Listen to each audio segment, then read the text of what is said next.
Eh bien, respect et consternation, chers clients. Le moins qu'on puisse dire est que les choses vont de pire en pire chaque jour à Bastia, au point que le général Doguet, j'ai toujours à dire ce nom, qui est ridicule, euh,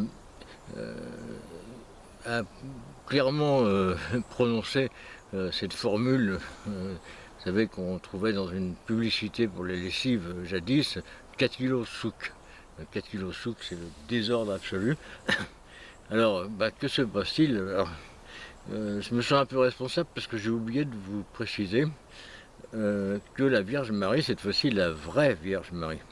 On ne parle pas d'un robot R2D3, la vraie Vierge Marie, parce qu'elle existe comme Jésus, n'en déplaise aux athées militants comme Michel Onfray par exemple, qui ne croient à rien, malgré toutes les preuves. Mais donc la vraie Vierge Marie possède une maison dans la banlieue de Bastia, enfin au bord de mer. C'est une très jolie villa avec piscine. C'est là qu'elle va se reposer. Après les tournées, hein, quand ils font une relance, il faut qu'ils se reposent après avec Jésus. Et pas les apôtres. Les apôtres ne sont pas invités encore, ça. Mais Jésus, il y a Jésus, il y a Alex aussi, l'homme. Puis c'est tout. Hein. En dehors de la Vierge, Jésus, Alex, j'habite personne. Je veux dire, les autres, ils sont un peu nazes. Sauf, ouais, si Judas. Judas, il vient de temps en temps. Ouais, bon, ils sont très potes avec Judas. Hein. C'est un jeu de rôle, hein. L'histoire de Judas, le traître, tout ça.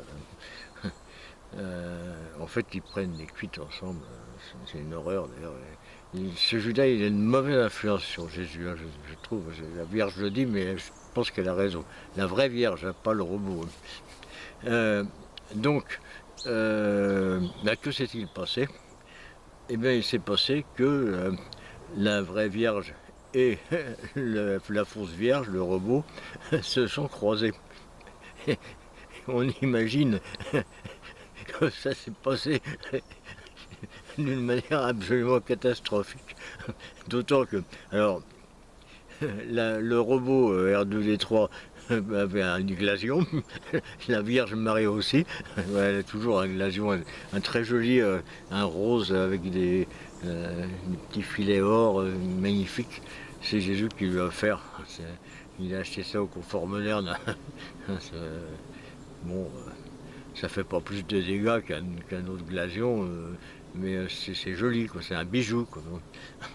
Et elle y tient beaucoup. Alors, elle le prend d'ailleurs, c'est pas vraiment pour tirer avec, c'est pour le montrer parce que c'est joli, c'est un bijou, quoi. Sauf que là, elle s'en est pas servi comme d'un bijou, vu que ça a été le baston instantané, vu que les deux vierges se sont traitées mutuellement d'arnaqueuses, je sais pas tous les noms d'oiseaux qu'on peut imaginer, mais comme c'est une chaîne sérieuse, on ne va pas relayer des grossièretés, hein, même si ce sont des Vierges Marie qui les proposent. Donc, alors ça se passait donc en bord de mer, à peu près 1 kilomètre de la périphérie de Bastia, au lieu-dit Les Oliviers, qui a été totalement ravagé. On aurait dit que c'était Hiroshima, avec des coups de glaciaux. Alors, il faut savoir que les R2D3 du monde magique sont très très bien protégés. Hein. Ils sont équipés avec des boucliers plasma, comme les Flyos, hein, pareil, c'est le même système. Hein. Bon, moi j'y connais rien en chaologie, alors je ne peux pas vous expliquer, mais c'est le même principe, même les Burkiens, ils connaissent les boucliers plasma. Ouais. Alors, et puis la Vierge Marie, c'est une sainte. Alors une sainte, même si vous la pulvérisez, elle se reconstitue à peu près en 3-4 secondes. Donc là, ce jour-là, c'était ce matin, hein, ce matin très tôt. Et alors, comme il est 8 heures, donc c'était il y a 2 heures. Hein, ça se passe en ce moment. Hein, certains vont croire peut-être que je raconte des histoires, que c'est une sorte de fiction, mais il faut bien comprendre une chose, c'est qu'on est dirigé par des complotistes. Le président Macron, c'est quand même lui qui a tiré un missile sur le Pentagone en 2001, un missile rempli de termites qui ont fait écrouler le Pentagone.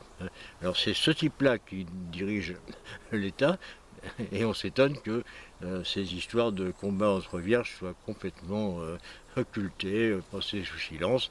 Bah oui, évidemment, on est, on est dirigé par des comploteurs. Hein, Bigard n'a pas tort. Hein, on est dirigé par des comploteurs. Donc vous n'entendrez pas parler de ce combat de vierges qui a fait des dégâts absolument épouvantables, encore pire que celui entre enfin bon, les dragons, etc. Et puis les Burkiens. Donc bah, c'est devenu une zone de conflit, hein, Bastia. Bon, c'était déjà le cas. Hein. Bon, il y avait quand même des autonomistes là-bas. Mais bon, les autonomistes, ils sont vachement cool. Ils mettent un kilo de TNT et puis voilà. Bon, ils tirent pas au glaçon. Enfin, si. Euh, Polo, Polo, il s'est fait offrir un glaçon par mon frère. Mon frère est un peu irresponsable.